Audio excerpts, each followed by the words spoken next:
All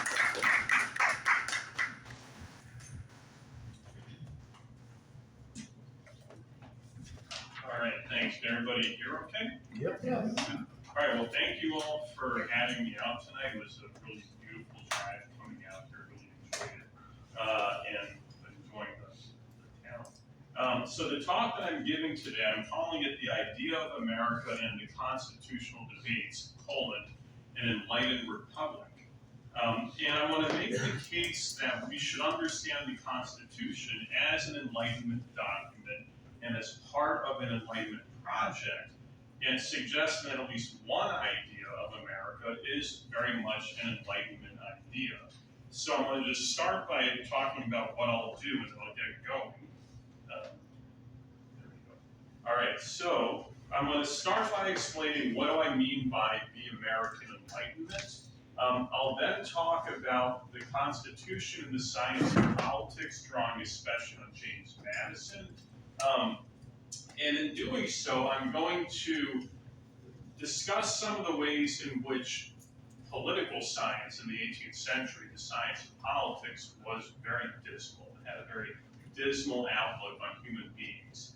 And from that, I'm going to then move to a short discussion of the Articles of Confederation and their critics. That's the initial governing document of the colonies once they become states, once they declare independence. I'll then talk about the Federalist Papers. I put it in air quotes because there are a lot of Federalist Papers. These are just the most famous ones I'm talking about, written by Hamilton, Jay, and Madison. And then I'm going to conclude by revisiting the initial claim that we can understand America as an enlightened republic. So that's what I'm going to be doing. So I'm sure everybody in this room knows or has heard of the term the Enlightenment before. All of you have some idea, at least, that it's a term we use to designate a period starting sometime in the mid or maybe late 17th century and going to the late 18th century, and that this would encapsulate literary, philosophical, scientific, artistic developments in the Atlantic world, especially on the European side. And if I were to ask people, okay, can you name some Enlightenment thinkers, you would probably come up with people like Francis Bacon, who was British, or René Descartes, French, David Hume, Scottish, Immanuel Kant, Leibniz, both German, John Locke, Adam Smith, English, Scottish, respectively, or Montesquieu, who's French. I doubt that most people would tend to think of American figures from that period as Enlightenment figures. But I want to suggest that America in the 18th century is as much a part of the Enlightenment as anybody would be in Italy or France or Spain or Germany or the United Kingdom. So you cannot, I would say, make sense of people like Hamilton or Franklin or Jefferson or Banneker without thinking of them as being part of the Enlightenment, and in particular, the exchange of letters across the Atlantic. Ben Franklin, for example, writes and exchanges letters with the philosopher David Hume. So they're part of these conversations. I will also argue we can't make sense of the Constitution without thinking of it as an Enlightenment project. And I'm going to focus today mostly on the Federalist case for the Constitution, not entirely. I'll talk a little bit about the Anti-Federalist in making this argument. Why, though, do I say that the Constitution is an Enlightenment project? James Madison himself says so, more or less, in Federalist number 9. So the quote, if you can't read it, I'll read it very quickly. Federalist number 9, Madison says, "The science of politics, like most other sciences, has received great improvement. The efficacy of various principles is now well understood, which either were not known at all or were perfectly known to the ancients." And this is a common claim you'll see Enlightenment thinkers make, that we know more things today than we did in the past, and in particular, we know more than people knew in the ancient world. Okay? Now, this science of politics, though, I would suggest is very pessimistic, or at least very, very realistic in how it thinks about human beings.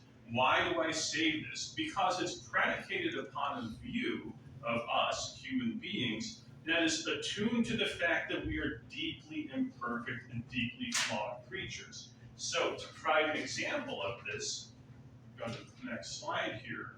Here we have John Adams, second president, first vice president of Boston fame.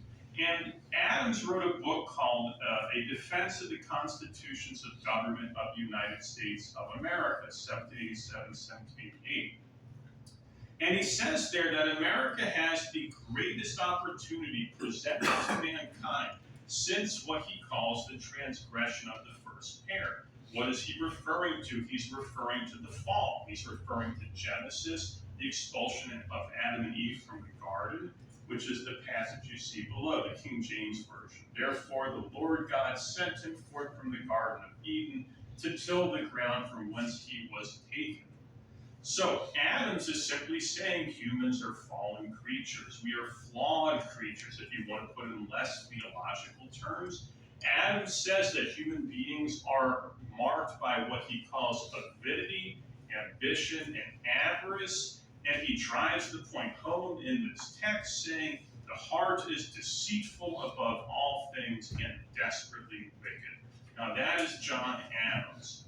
So how could it be the case that at the height of the Enlightenment, John Adams and Madison and Hamilton, maybe not Franklin, but certainly those three, were so deeply pessimistic about human nature?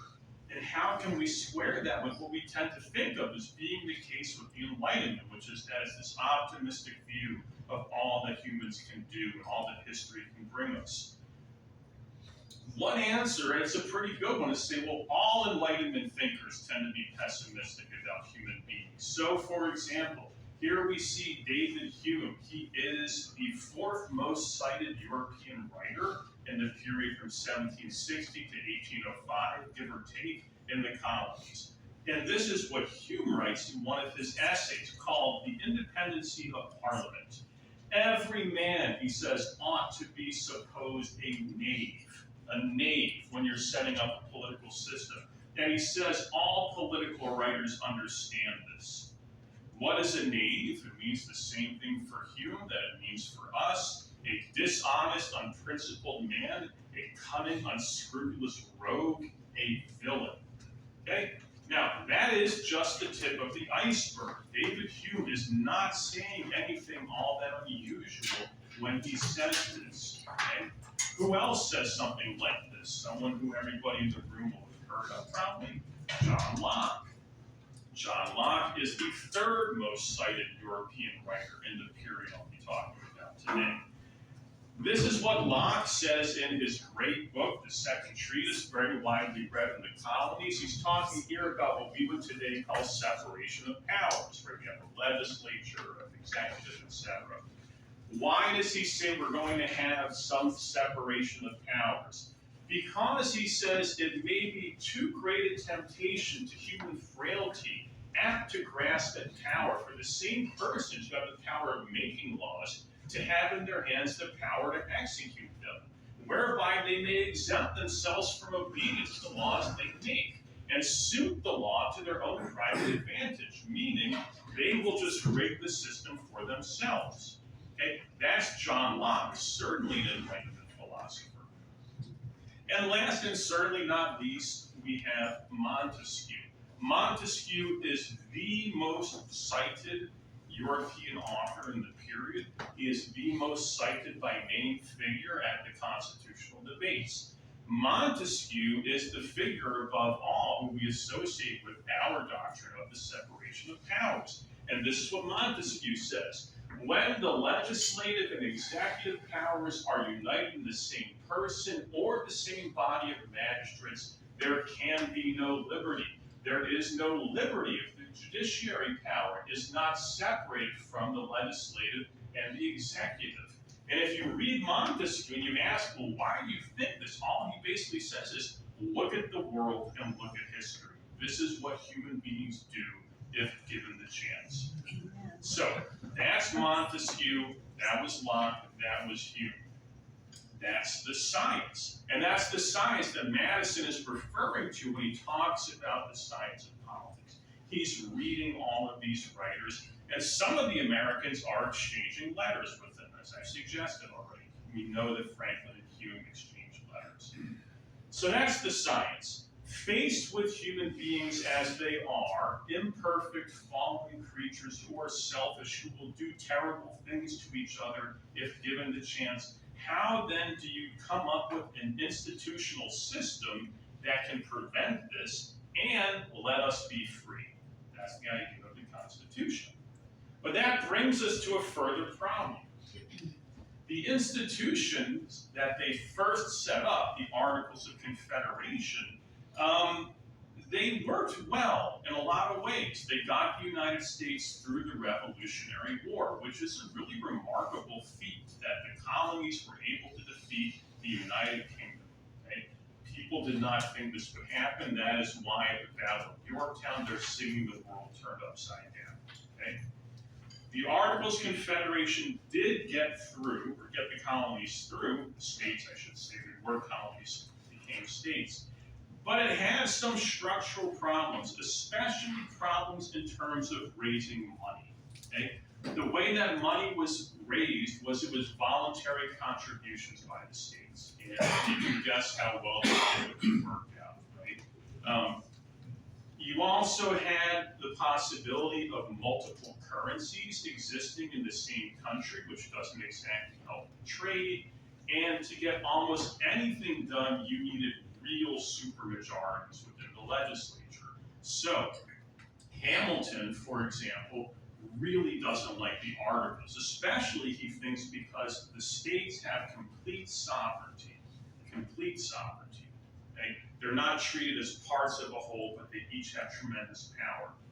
So, he says that this uncontrollable sovereignty means that Congress simply cannot do what it needs to do. And this is him writing to his friend, James Twain in 1780.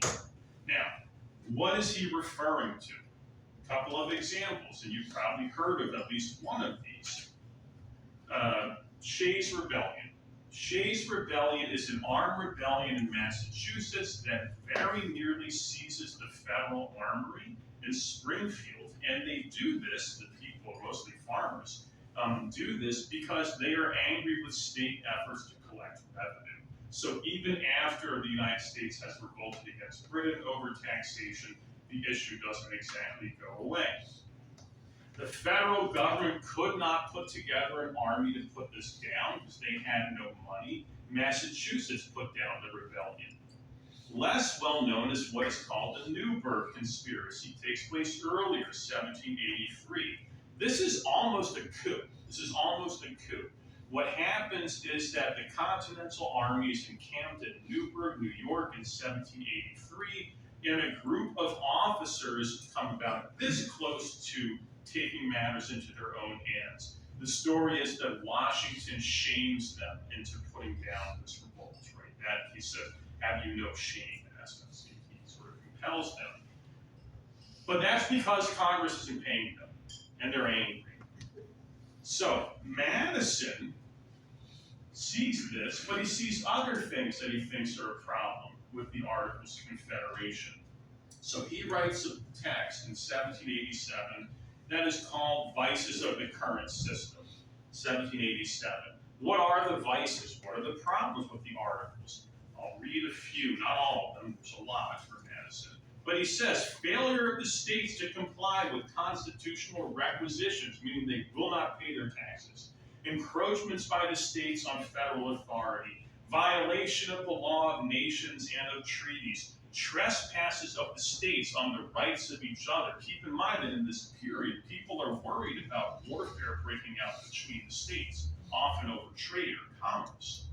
Now, I'm not going to list all of them, because there are a lot, he has a lot of grievances, but the one that's really interesting is he talks about the injustice of the laws of the states, meaning it's not just that the states are putting in place laws that cause conflicts with each other. They're bad laws. They are oppressive laws. They treat minorities, he thinks in particular, really badly. All of these problems he roots in two things. First, he says, those who represent the population do so, quoting Madison, with interested views, meaning self-interested views, contrary to the interests and views of their constituents. The other problem is for Madison, the people. The people, when they are a majority, he says they have, quote, nothing to restrain them from unjust violations of the rights and interests of the minority. And he's especially emphatic that, look, religion's not going to refrain people from doing this. Okay? We don't have a good security. This is his claim. And often it's going to be religious minorities being persecuted. So that's the science, that's the immediate background. What do we then see when we come to the Federalist Papers? Now, I put it in the air quotes for a reason. What we today tend to refer to as the Federalist Papers is a very small subset. It's 85 papers. Almost all of them are written by Madison or Hamilton. Jay writes a few. He's not very well at the time, so he doesn't write all of them. It's mostly Hamilton, Madison, and they're sort of racing to see who can write better and faster than the other. And they're both really, really good at this. They're all signed anonymously. They're all signed with the same name, Publius from Latin, meaning a citizen or a public person or something like that. Now, why do I say the Federalist Papers? Because there are a lot of Federalist Papers, and they're written by a lot of different people, and there are probably even more Anti-Federalist papers written by even more people. To give you one sense of just how much there is, the documentary history of the ratification of the Constitution, which is based at UW Madison, has published or planned to publish 42 bound thick volumes thus far of the debates, okay? And that's not all of them, and they find more periodically, okay? So the sheer size, though, of the literary record, it is massive. I mean, I could never read all this myself. I don't know if I know anybody who has read all of this on their own. The sheer size of the literary record makes sense of why, when we turn to the Federalist Papers, Hamilton calls the debates over the ratification of the new Constitution, quote, the great national discussion. It's a great phrase. We're having a conversation together basically about the future of our young country. And from the very beginning of the Federalist, this is in Federalist Paper number 1, we can see that Hamilton is very aware of how unusual the situation of the young republic was. He says, America is, quote, an example of what? He tells us, whether societies of men are really capable or not of establishing good government from reflection and choice, meaning not force, not tradition, not divine right, but choice.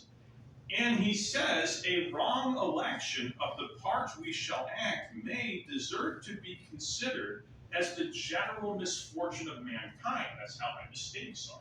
All of humanity is looking at us. What else do we see? This is in Federalist number 1. Same political science, same dismal science we've encountered. Okay? And he's saying this is what you're going to hear from people taking part. Ambition, avarice, personal animosity, party opposition are apt to operate as well upon those who support the Constitution as those who oppose the right side of the question. Right? The Anti-Federalist, Federalist, that's what he's referring to. Last but not least, I'll note one further thing that he states. And remember, Hamilton is a Federalist. He wants a national government, a strong national government. If you've seen the musical or read the biography, you know this about him. Jefferson, not so much. Madison, eventually, not so much either. But how does he conclude Federalist number 1? With a warning to his readers. The warning to his readers. A dangerous ambition more often lurks, he says, behind the specious, the false mask of zeal for the rights of the people than under the forbidding appearance of zeal for the firmness and efficiency of government. Okay? The danger, he thinks, is really the Anti-Federalists, and that's what he's alluding to. But I wanted to highlight that. So we have our science of politics. What then is the Constitution going to do? What it's going to do, says Madison, first and foremost, is create a republican form of government. What does he mean? Well, he tells us this is Federalist 39. Okay? Federalist 39. A republic is, quote, a government which derives all its powers directly or indirectly from the great body of the people, and is administered by persons holding their offices during pleasure for a limited period or during good behavior. So, popular participation, probably representation, and you don't get to stay in office forever. That is a republic for Madison. Good ideas. But republicanism, or this basic definition, really doesn't get us all that far, and it runs up into the problem we've encountered with the dismal science. People can make pretty bad decisions, and people are not trustworthy when given power. But there's another problem it runs into, which is related, and that problem is size. So, the new Republic of the United States is these states here, right? So the old states were not Florida, obviously, but Georgia all the way up through New Hampshire, etc. Okay? It's very big. And when you are thinking about republics and republicanism in this period, all the examples in your head are small. So, Venice, Florence, the Dutch republics, which are a bunch of different republics that are joined together in a union, right? You could think of the Roman Republic, the Athenian democracy, which they sometimes thought of as a republic. They tend not to think that republics can be all that big. Why? Partly because no less than Montesquieu says they can't, right? Republics need to be small. But also because they think there's something about having lots of people spread out over large territories with lots of different interests and disagreements that are going to make things pretty ripe for despotism. So this is James Wilson. He's a very important figure in the history of the Supreme Court.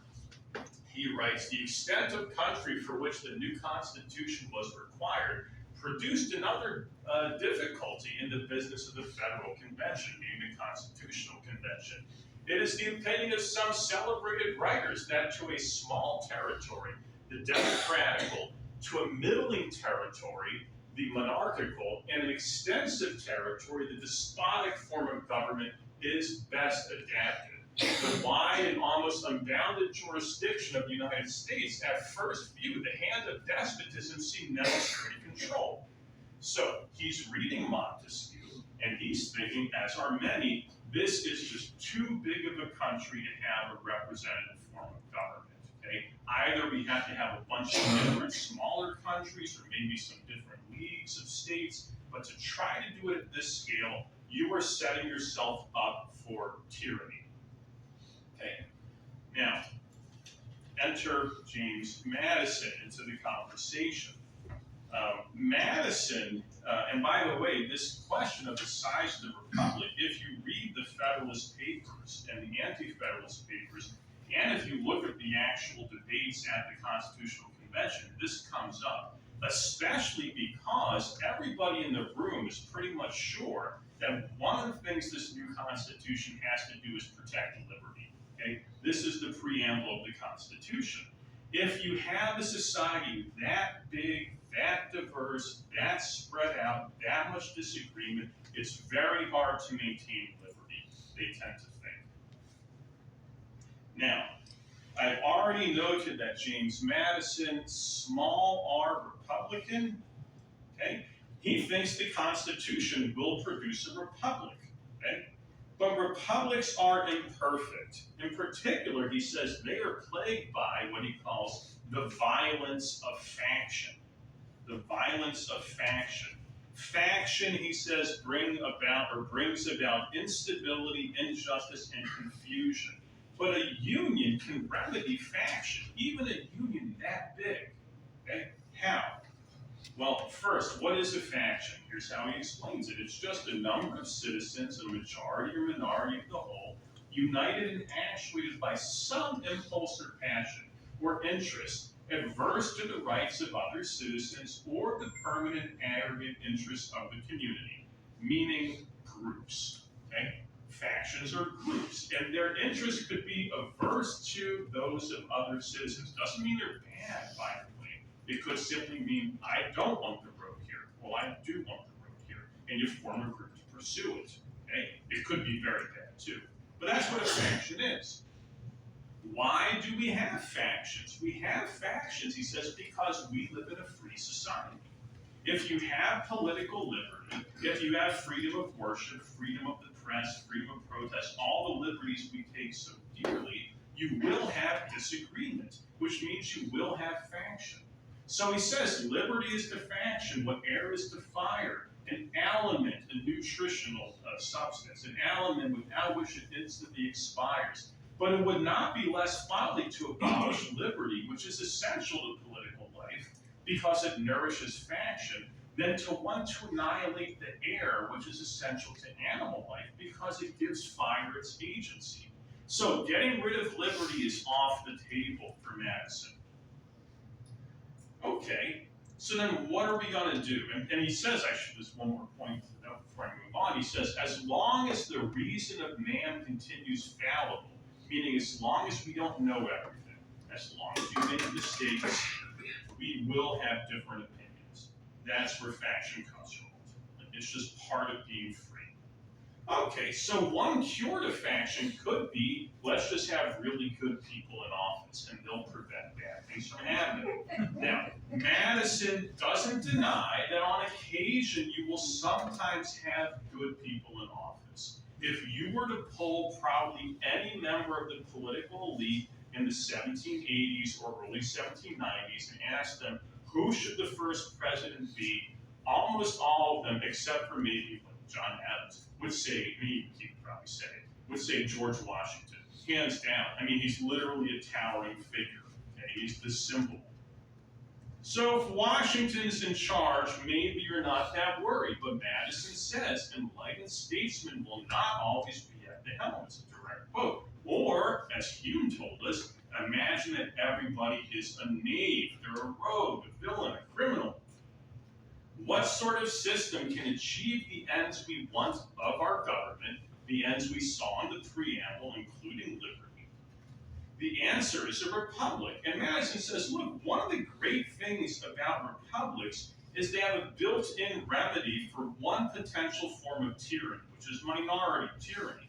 Just winner takes all, majority rule, that sort of thing, that helps to minimize the probability of minorities becoming tyrannical. But that still leaves you with the problem of majority faction, meaning an untrammeled democratic majority can do whatever it wants. Okay? So, how do you solve this problem?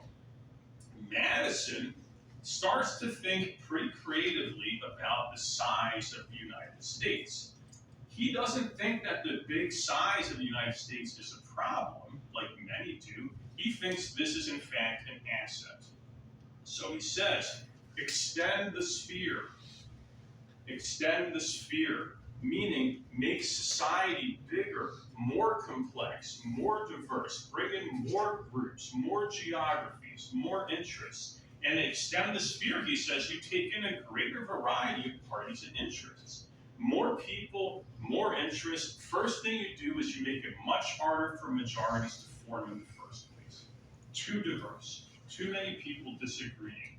And he says, the bigger the republic is, the more difficult, he says, it will be for, quote, unworthy candidates to practice with success the vicious arts. Maybe in one state the bad people can take over, but we've got all these other states that can serve as a barrier against them. Okay?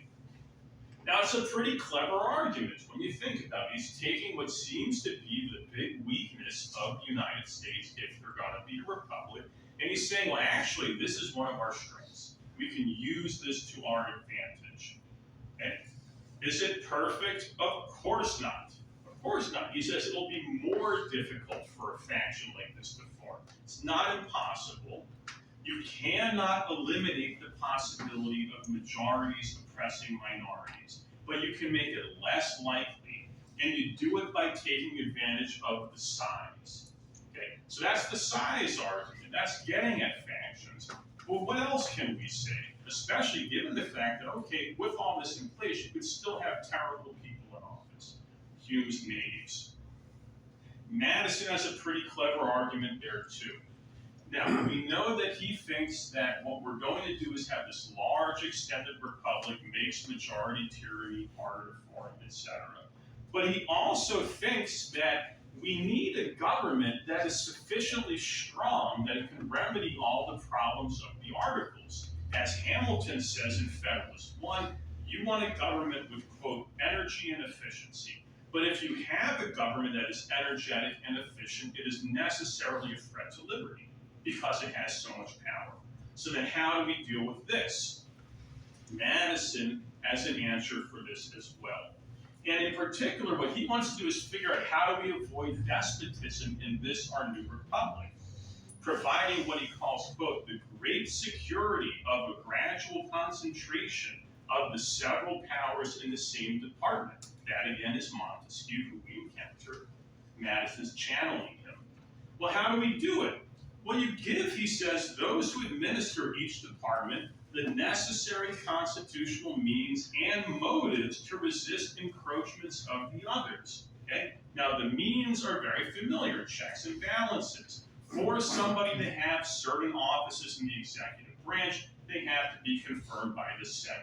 For a bill to become a law, usually the president has to sign it. If the president doesn't want to, they can veto. Supreme Court justices, they can overturn laws as being unconstitutional. All these are the checks and balances. They're inbuilt mechanisms designed within the constitutional system for Madison to prevent the violation of rights. But that's not actually enough, because just having in place laws and rules and institutions is no guarantee that they're going to actually work. What will work? You use the fact that people are selfish and ambitious and proud in your favor, okay? Use that in order to get people to do what otherwise they might not do. So here's what he says. Ambition must be made to counteract ambition. The interest of the man must be connected with the constitutional rights of the place. Meaning, if you are in the Senate, your interest as a senator is to serve the interests of the Senate against the other branches. Not always, but at least sometimes. House, president, judges. That's how it's going to work. You take that ambition, which is the problem, and you harness it for public purposes. And if you do that, you take these people who are not going to usually be a George Washington or an Abraham Lincoln, and you get them to do things for the right outcome, but probably for the wrong reason. That's how this is supposed to work. Now, I want to conclude by going back to the point with which I began. I suggested you'll remember that we can understand 18th century America as much a part of the Enlightenment as we would 18th century France or Britain or Germany. Okay? They're reading the same things, they're exchanging letters, they're writing about the same things. They seem to think of themselves in just those terms, I would suggest at least. And the argument for and the design of the Federalist or the Federal Constitution was an Enlightenment project based on the science of politics. But unlike the laws of motion or the internal workings of watches that fascinated the minds of so many Enlightenment thinkers, they're really fascinated by watches and the design of them. Okay? The Federal Constitution is not an automaton. Okay? It isn't the kind of thing that you just wind up a string and it goes on its own. So there is this apocryphal story or apocryphal remark attributed to Ben Franklin, who we see here. Okay? Designing an institution will not get you all that far. So the story is that he was asked, what kind of government is it that you're going to be forming, or we have now? And he says, a republic, if you can keep it. That's his answer. The other point that I want to note, and I put this up, this is from the penultimate, the second to last Federalist paper. This is Hamilton. Hamilton is responding to the objection that there's no Bill of Rights in the Constitution, and in particular, there's no guarantee of freedom of the press. And what does Hamilton say? And Hamilton loves institutions and laws. He says, this liberty, or any right, any security of a liberty or right, altogether depends on public opinion and on the general spirit of the people and the government. Meaning you can write it down until the cows come home. I just thought of that. It kind of makes sense regarding this concept. He didn't even know it existed. You can write it down all day long, but ultimately it's about what people believe and what people do. So what does this mean? To me, what it means, and I'm going to wrap up with this, is that ultimately the sustainability of the republic, the experiment, that example, remember that is Hamilton's phrase at the very beginning of the Federalist Papers, it's ultimately about education, right? Civic education. Not agreement, I would say, but reading and discussing common things together. Stuff like what we were just talking about, Federalist Papers, for example. And I'm proud to say, by way of conclusion, although you don't look like you're old enough, are you in college yet? No. Yeah. No? Okay. Well, maybe someday you'll be in my class. This fall, I'm teaching a class on the Declaration of Independence, specifically with this in mind. So I'm going to conclude with that, and thank you all for your attention.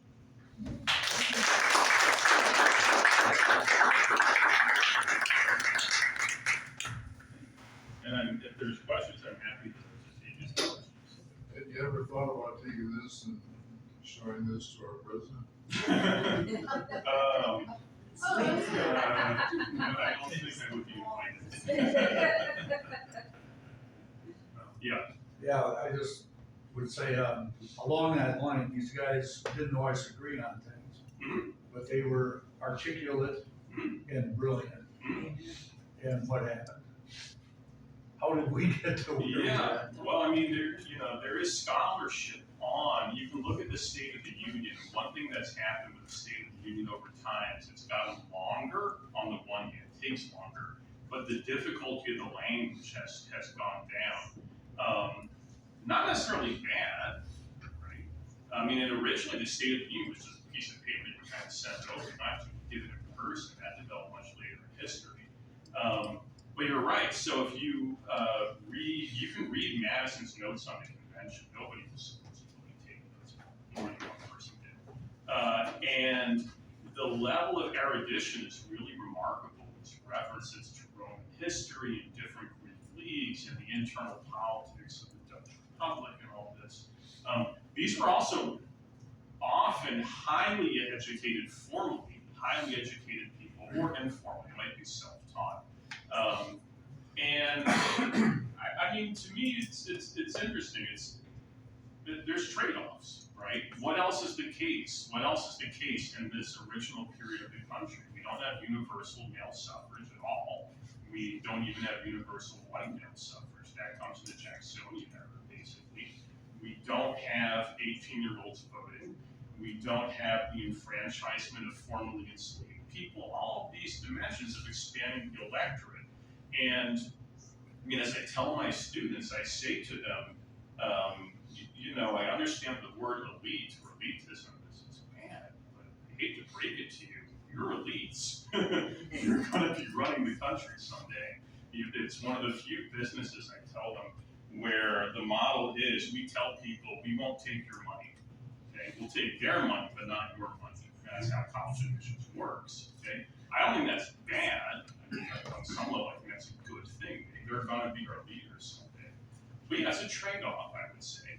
And imagine what would happen, and all this, an anecdote about this is that the Lincoln-Douglas debates, people would line up, and that was their dinner fun. They would hang out for hours because they were so good on their feet. Most of us are not trained to do that anymore, right? If you want to see that, you can watch the Prime Minister's answer period in the United Kingdom, where they have this extemporaneous give and take. I think there's trade-offs, and I mean, what's interesting would be to imagine if Hamilton were to get up and give the State of the Union today. It would be strange for a lot. I mean, it'd be frenetic, and he'd probably just extemporaneous and so forth. But it was a different context, I think. So I would emphasize trade-offs to me. But the other side of it is, if you want to read venomous political discourse, the stuff they would say about each other, Hamilton, both subject and object. Yeah. If you had to recommend 3 books that would take you through this transition from Articles of Confederation to the Constitution, can you recommend some reading there? Yeah, I mean, I because of what I teach and how I teach it, I tend to recommend primary sources more than sort of secondary. I would say that the good old Federalists, to give you Federalist, Madison, J. Hamilton, are very, very worth the read. They're a very strong case for the Constitution. My personal favorite anti-Federalist author is Brutus. I mean, it's not his name, he goes by Brutus. In terms of a book that captures this very well, and the reason why I mentioned this one is because it's a lot of people have read it already. I do like the Hamilton biography because it's immersive. It reconstructs the world, the sort of mental, social, cultural world of the actors, I think, quite effectively. Obviously, Charnel really likes Hamilton, and whoa, does he dislike Jefferson. I mean, I was just gonna say, I read that, and then I read Jefferson on Power. mhm, I don't think that's the title of it. yeah, And it's one of those fun, two sides of the same yeah, questions, I and mean, they hated each other. they sure towards the did. end, yeah. They sure did. Now, they could all cooperate when they needed to, especially when they're fighting Britain. But once that common enemy is gone, boy, can we turn on each other. And then the relationships are so fascinating that it's very much premised upon relationships. And, you know, Jefferson was charming. And Hamilton could really make people angry because he knew he was the smartest guy in the room. And he was going to make sure you knew it too, a lot of the time. But I do like the Hamilton biography quite a lot. The other one I would mention is a book, it's specifically about the Declaration by Danielle Allen. And she is at Harvard. She does political theory and intellectual history. And I believe, I'm going to butcher the title, I believe it's called Our Declaration. And what's fascinating is, it's both the history of the Declaration, the drafting of it, people who were involved, their agreements, their disagreements, the publication of it, but it's also a sort of line by line and word by word reading of the Declaration of Independence. Why this word and not that word? What does equal mean here? What does course mean here? What are human events? So it's on the earlier end of the period, but I think that's a really good one too. It's much less about the sort of personalities rebuilding the sort of social, political, intellectual, cultural world like a biography would do. But it's a really generous and fascinating way to approach the Declaration, I think. But then, yeah, Federalist, and then I like Brutus. I think Brutus is pretty good for, you know, of the anti-Federalist papers, I think Brutus is my favorite. Yeah, please. Back to your original question, Mhm. we've really gone past your question, was it's the same saying that was popular, too many cooks spoil the broth. Mhm. That's what has happened to us. Mhm. That's why it doesn't work for us anymore, so to speak. We have too many people. Mhm.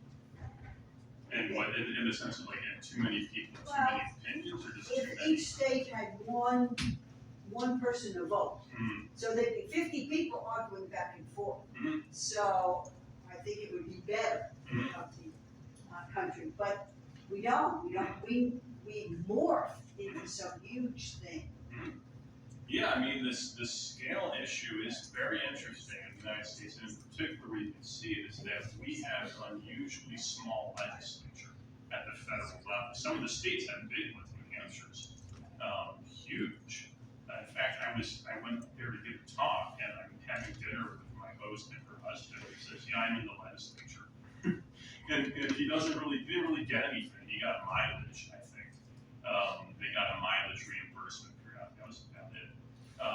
And a very big legislature. Well, the House of Representatives, given the size of the United States, is awfully small. And they have, to your point, that can cause lots of difficulties. If it was bigger, you have more internal diversity, presumably, maybe not. You might have more internal diversity. You might have more, in a way, it's paradoxical, but because there's so few people, each of them is really important. And if there's more people, they sort of rescind in importance, and certain things might be easier to get done. And then, you know, we hear about this a lot.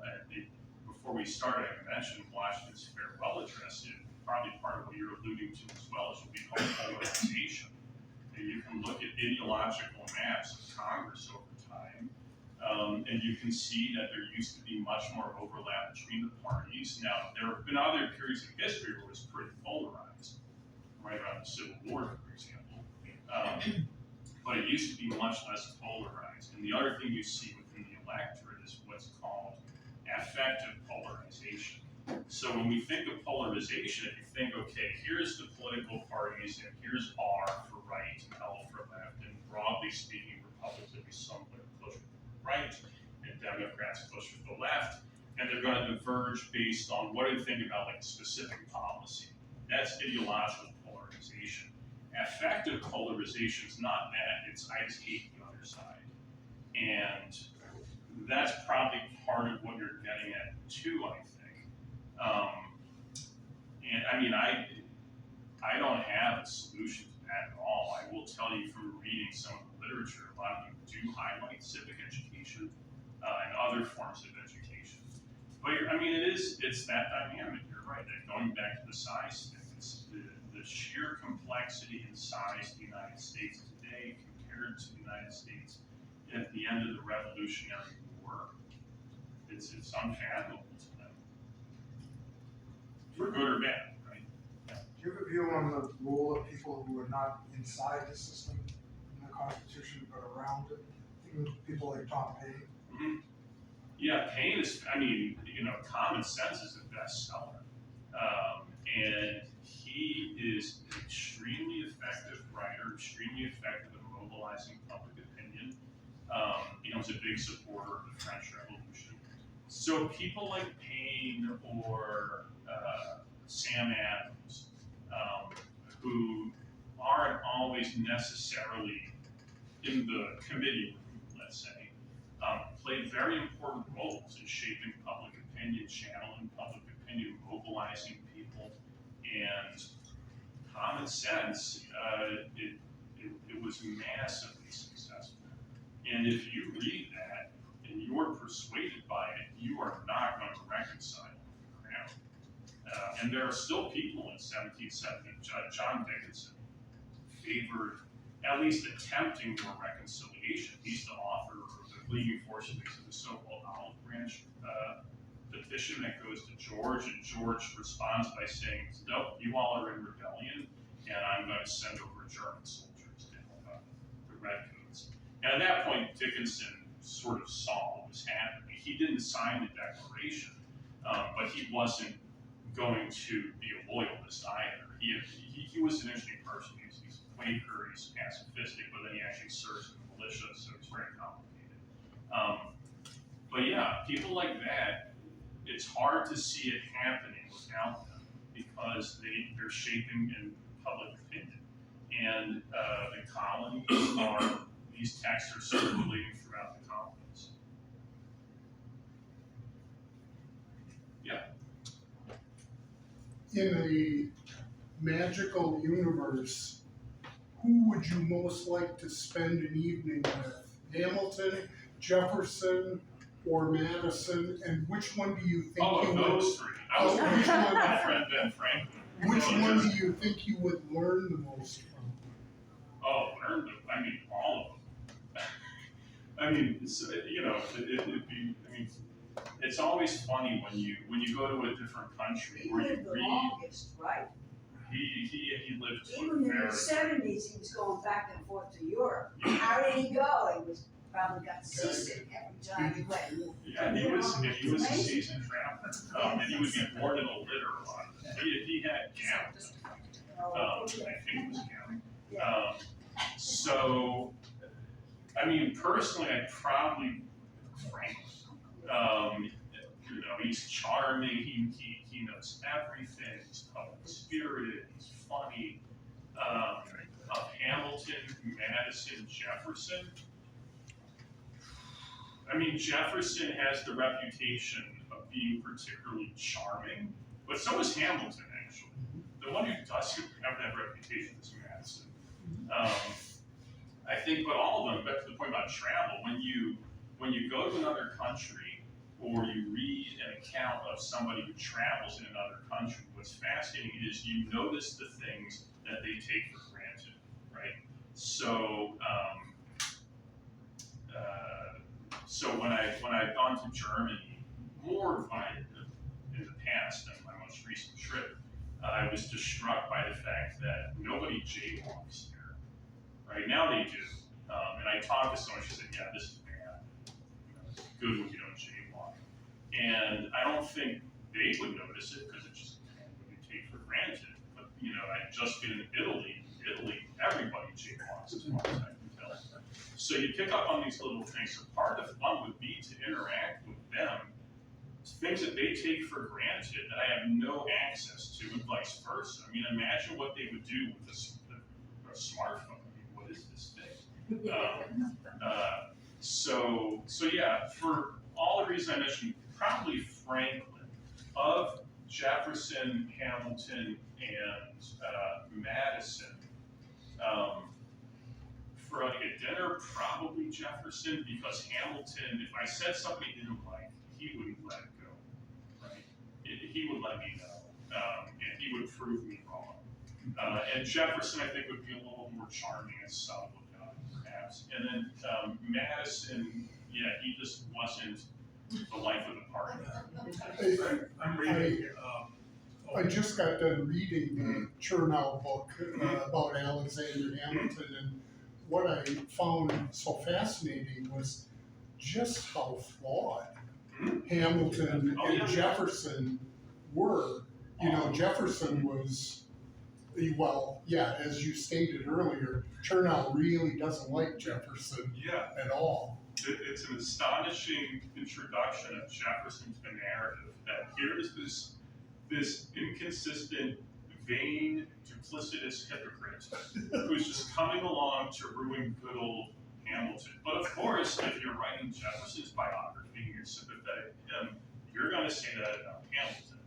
I mean, I will say the funniest is that Chernow says, and good old Jefferson, man of the people, is shipping back crates full of fancy china while he's over in Europe. I mean, they all have their flaws. And even Washington, right? Washington, who we tend to rightly lionize, boy, did he have a temper. He had a bad temper. He worked very, very, very hard to control it. But then, like in the Hamilton biography and other sources on Washington, you get the sense that this is just somebody who's really uncomfortable with political power and politics. He was also really uncomfortable in social situations. He really just wanted to go back to his farm and his Martha. And dance, you like to dance. He was a good, he was a good dancer. I'm reading the Civil War of 1812 right now, and it strikes me that how did we ever survive that? Madison was such, according to as far as I got in that book, Madison made so many bad decisions, and it's amazing that we didn't fail right then. Yeah, and they burned the castle. Yeah, well, I mean, not Madison, And the we burned the British. White House. Yeah, they burned the White House. didn't win a battle until after the treaty. War was over. Yeah. Yeah, you had your hand up. I was curious how much in your studies of the constitutional talks, Isaiah 33:22 came up.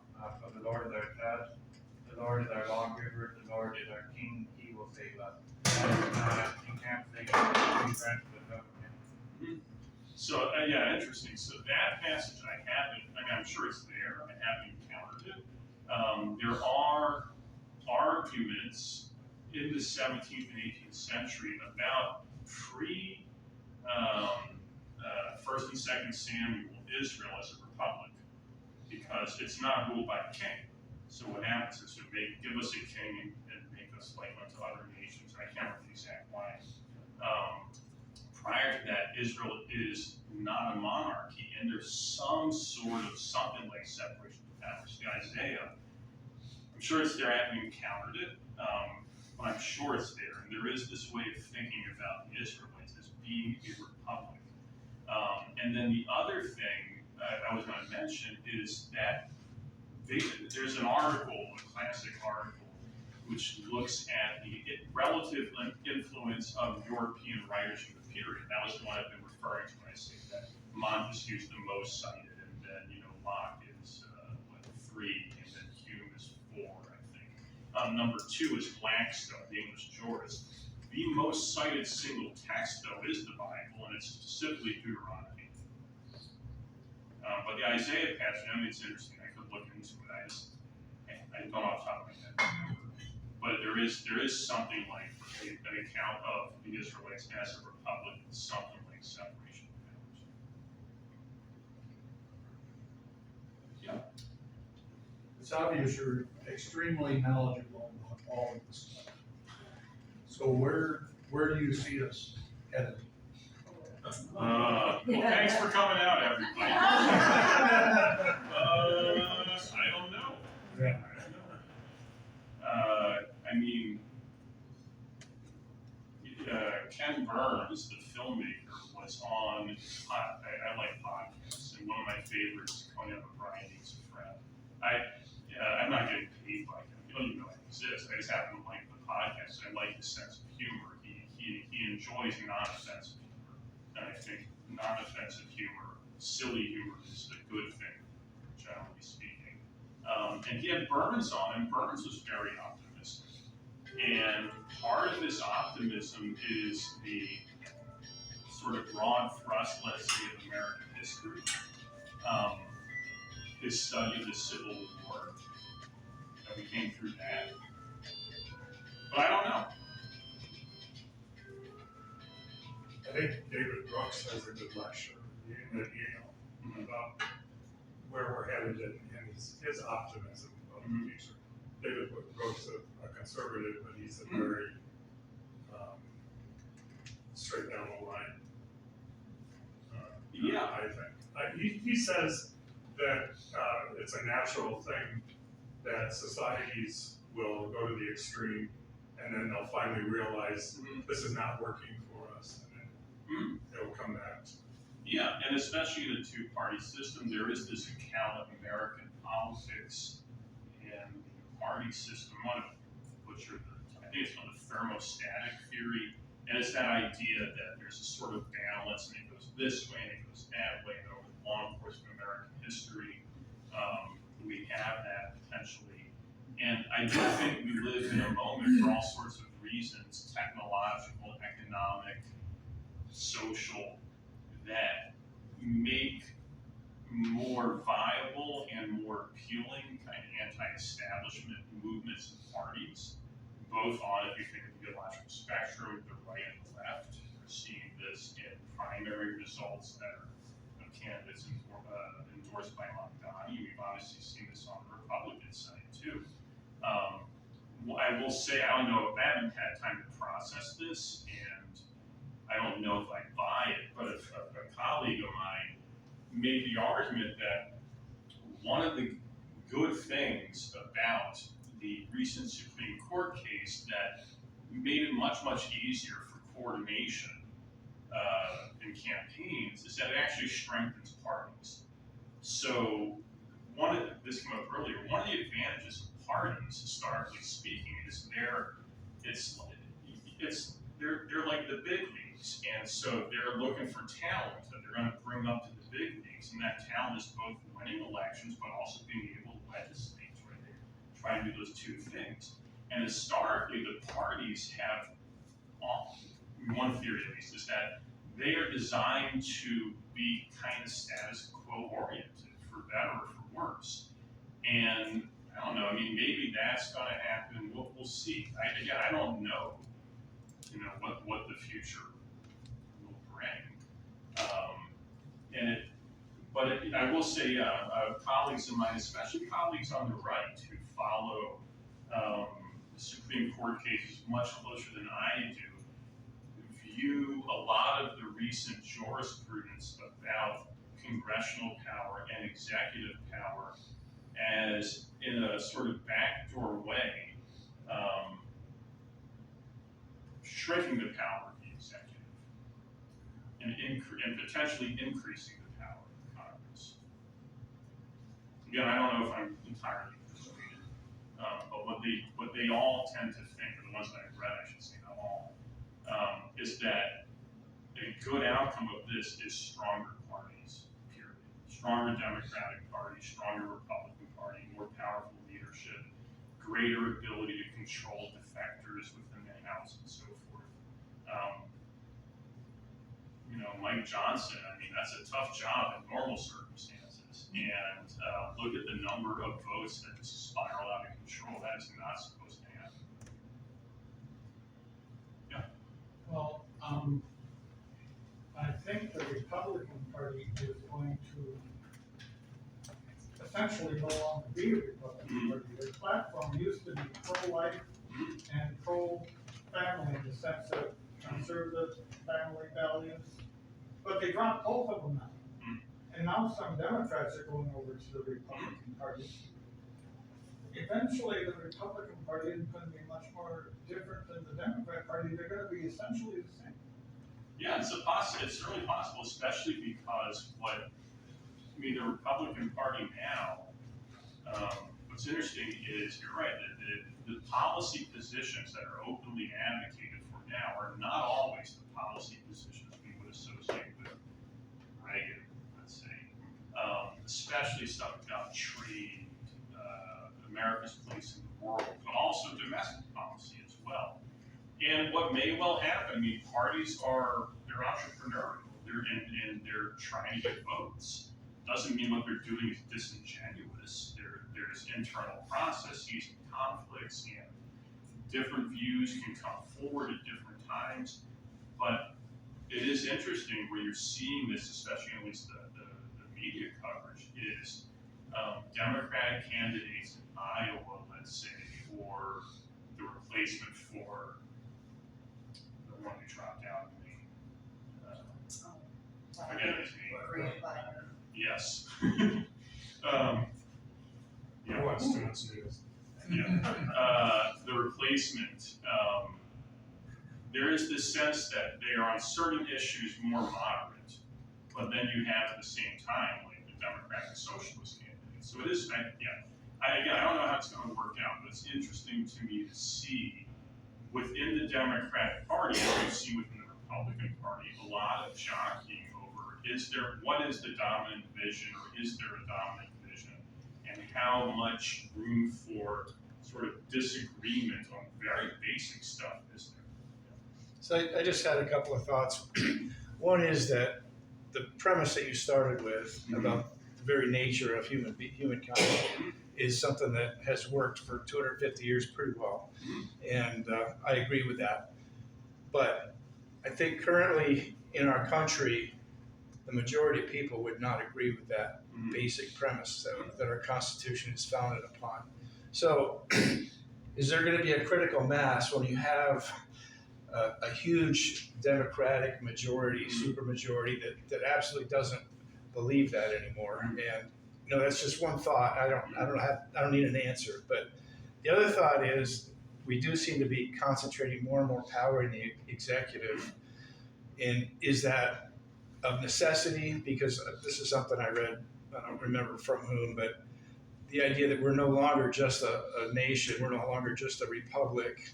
We truly are an empire at this point in world history. And empires it's really hard to rule them as a republic. So just a couple of thoughts to throw out, and you could respond. Yeah, on the second point, I can tell you that the story that is told about Rome, to some extent, well, I would say to some extent by the Romans, certainly later observers of the Roman Republic, is precisely that the executive became too strong and the Senate became too weak. And there's a famous anecdote in Tacitus that started in which Tiberius leaves the Senate and one day and he says how ready they are to be slaves, to me. He doesn't like it, and then he starts to like it. Because, it's like Mel Brooks said, it's good to be a king. So, to your point, yeah, I think it is the case that the American presidency today is vastly more powerful than it would have been in the 1790s. And Congress has, this is the point behind the non-delegation doctrine, the way in which, again, my colleagues who are more on the right, I would say, and read court cases, they like the non-delegation doctrine because they see it as strengthening the role of Congress against the executive. Now, it doesn't always line up in court decisions. Sometimes there are powers that are expressly delegated to Congress that aren't really delegated, some people will say. But the article powers for Congress are pretty broad. They're quite clear. And when you read the Anti-Federalists, they tend not to be worried about the president so much as they are about the Congress, because that's the money power, right?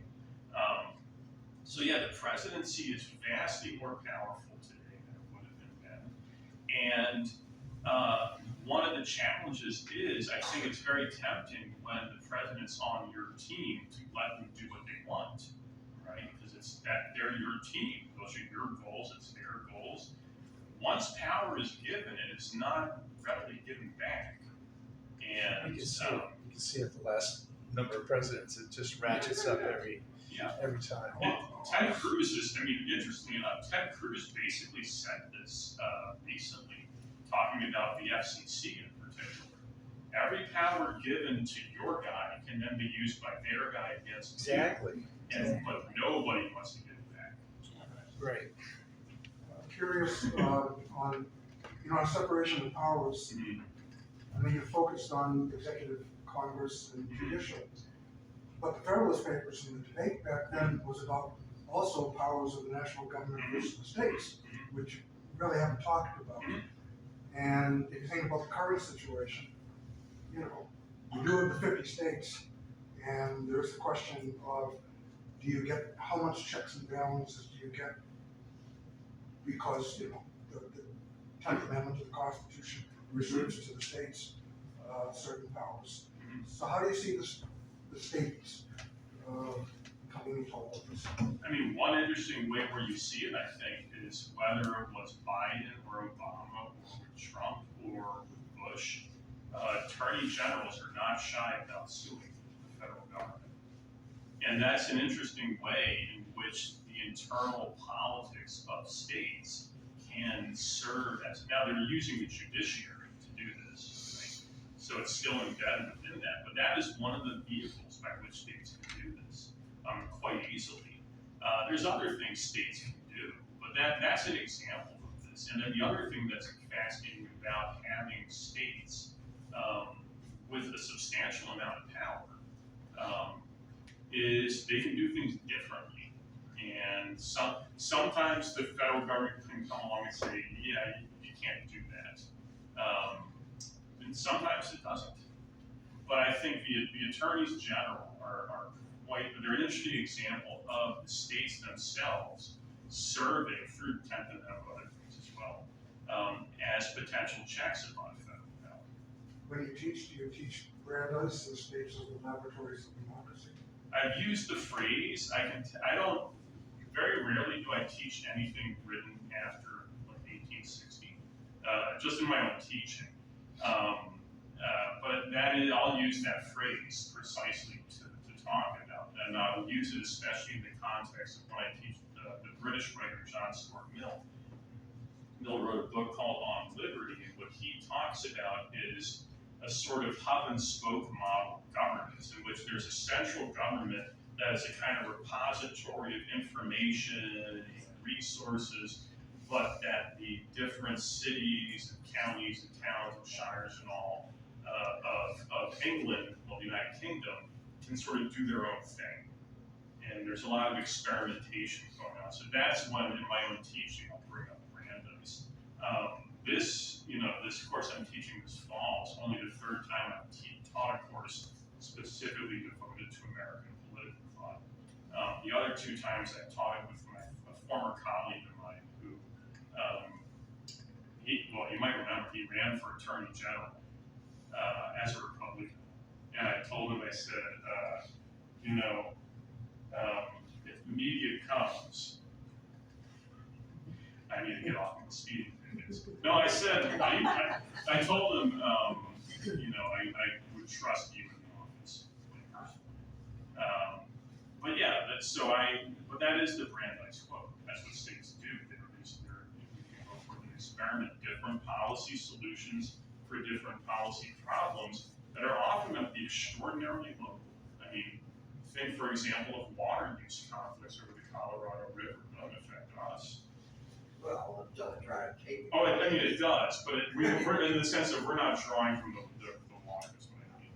Yeah, but no, it all affects us because we have common trade and movement across borders. Yep. I'm just curious if you read Heather Cox Richardson's newsletters and what you think of them. I do sometimes. I'm not on Facebook all that much anymore, but she'll pop up, and I enjoy reading her because she's an academic, right? But she lives in a rural area. She has, I think, a more rural background than I do. So I find them quite interesting. And often I find them, to me, they seem hopeful, at least sometimes. But, Hopeful. that's good to hear. I stopped reading them because I was getting too depressed. Well, there's usually hopeful in the sense that there's something that can be done. It's not all inevitable. At least, again, I don't read all of them, but when I do, there's usually a path. I just have a comment, and it's something I think about a lot, because I think this part of our history of this country has, I mean, maybe everybody says this in their lifetime through all the years, but to me, this is such a unique and odd and weird and kind of scary. I just always wonder, what is history gonna say about this time period 50 years from now? Yeah. Or 100 years Depends on from who now? wins. We have no idea. We don't know. We don't know. Yeah, but I think about it a lot, because I'm like, we are living through this very interesting historical period. And it's hard to see that because we're so embedded in it, and we get hit with crap every day, and like you say, yeah, you even have to stop like watching news and reading things because some of it is so unbearable. But Yeah. I just often think this is gonna be looked at a very interesting point of History is written by the victors, and it could go either way, right? Yeah. I mean, I have no idea. Yeah, to that point, I have no idea what people. I don't even know what students think of me. So they're in the room with me. Well, I do. They're sleeping a lot of the time. But no. I mean, I tell my students though. I say, we have no idea what people are going to think about us in 100 years or 500 years. Isn't it weird that they controlled robots and told them what to do? I mean, I don't know what's going to happen. And it's not simply the case that we live in unusual political times. We're living through very unusual technological times. I don't know anything about artificial intelligence. I won't even venture an opinion. So we don't know, and it's happening very, very, very, very quickly. Whatever's happening. And ultimately, I mean, I do tell my students, I say, look, you all are going to figure this out. I'm not. I don't know any of this stuff. My parents certainly are, and my grandmother, I love her. She's 100 years old. She's not going to figure out the solution to whatever AI is going to do.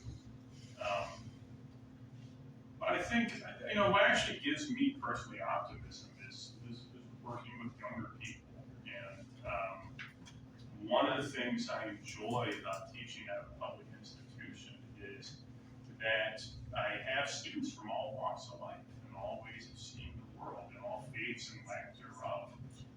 And they give me quite a lot of hope.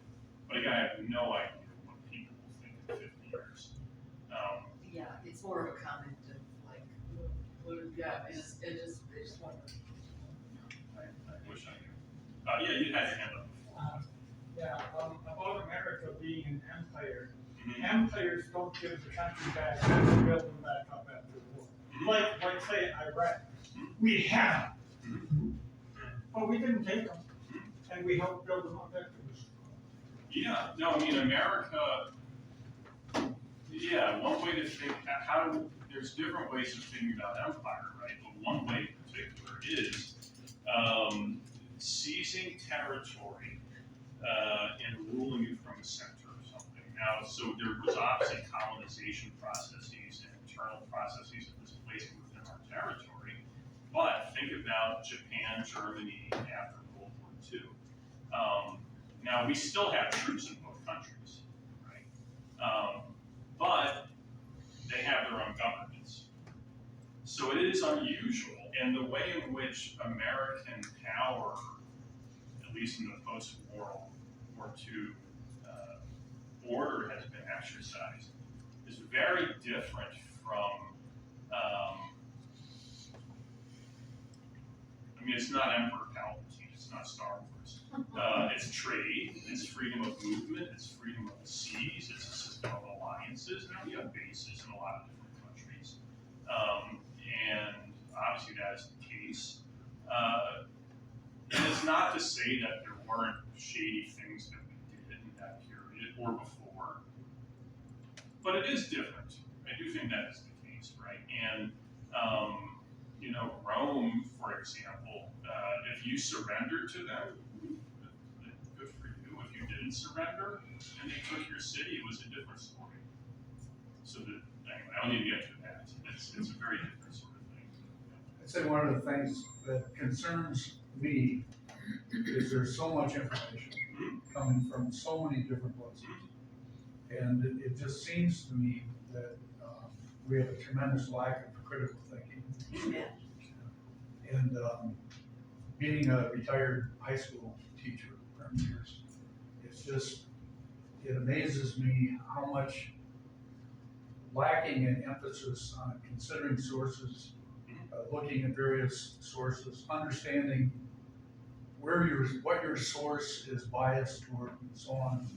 It's just so many people are misled, and Oh yeah, I mean, well, most of us in the room are old enough to remember when the internet first became present in our lives, and there was this astonishing optimism. Think back, it's going to democratize knowledge, it's going to village, and it's not that it hasn't done that, but it's also done all these other things too.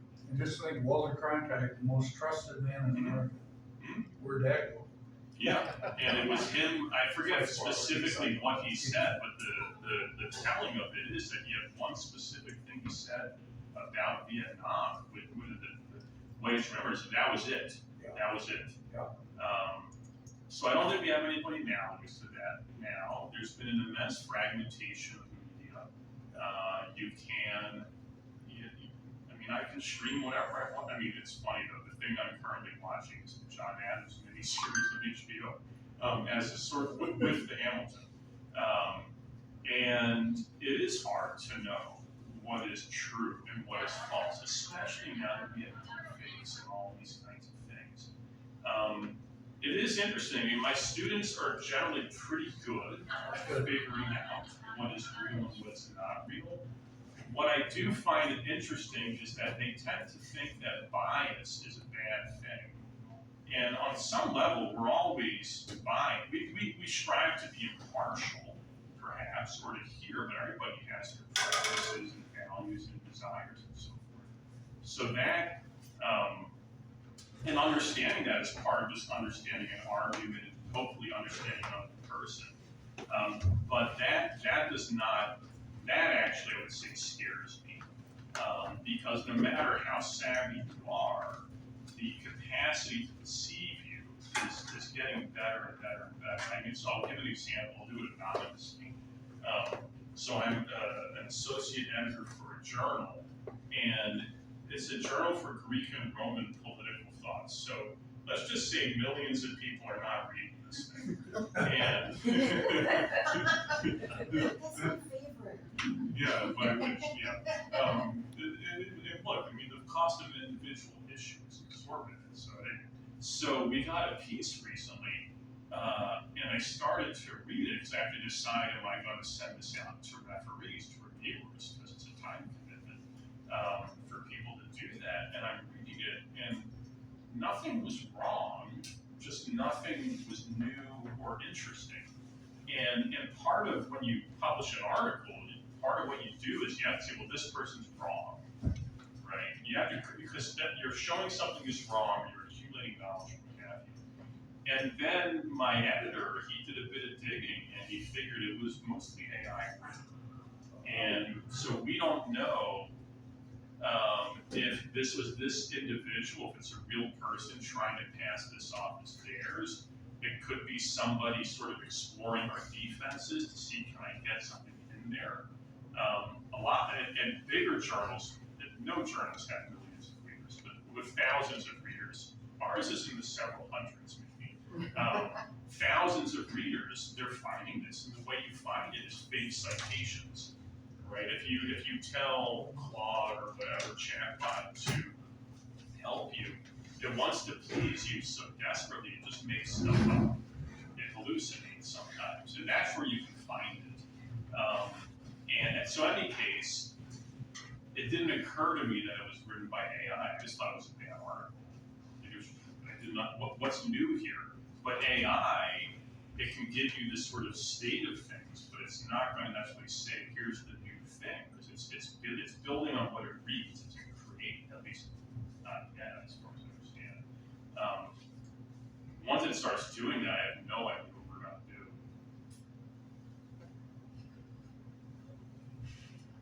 And it may never do that. It is very good for composing sympathy cards. But yeah, I think best wishes or warmest regards. Says everything 3 times. Yeah, I'm not a Luddite. I mean, I'll use Jefferson sometimes. It can be quite helpful. I don't use it in my writing. I think that's asking for trouble. The illustration that you have said absolutely nothing to do with reality. Yeah, it's very strange. I've never really interacted with the chat, but I have once actually. It was because I saw on Sunday AC/DC came to Camp Randall, so I saw them, I got a message that my tickets were delivered, but I didn't get any tickets, so I go to the website and I start interacting with the chat, and this is a bot, and it just keeps telling me the same thing again and again. It doesn't understand. And finally it says, would you like to speak with a human? I said, yes, please. And within minutes, the human being, I'm forgetting her name, she figured out the problem, got my tickets, and I said, you're the best, please tell your supervisor, no more AI, right? Because it couldn't figure it out. This kept me the same thing. And she said, send me screenshots. Okay, I know what it is. Can I ask one more question, getting back to our history? We're being very topical here now, I guess, but what brought about the demise of the Federalist Party? What are your thoughts on that? Oh, I don't have a good answer to that. I mean, it changes into something else.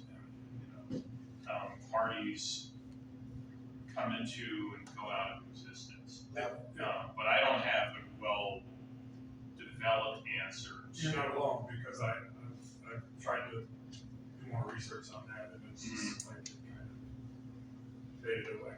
I mean, there's incidents, Yeah, and then whereas the Jeffersonians is a much more visible trajectory. Now, I don't know enough, frankly, about the early 19th century political party history to give a good answer on that. It's not about the time where they literally named their party, the Know Nothingness Party, that was the name of the party. Oh, you have the Know Nothings. Yeah, there's a lot of good parties in the Know Nothing Party. That was their literal name. they don't call it that anymore because that became ubiquitous.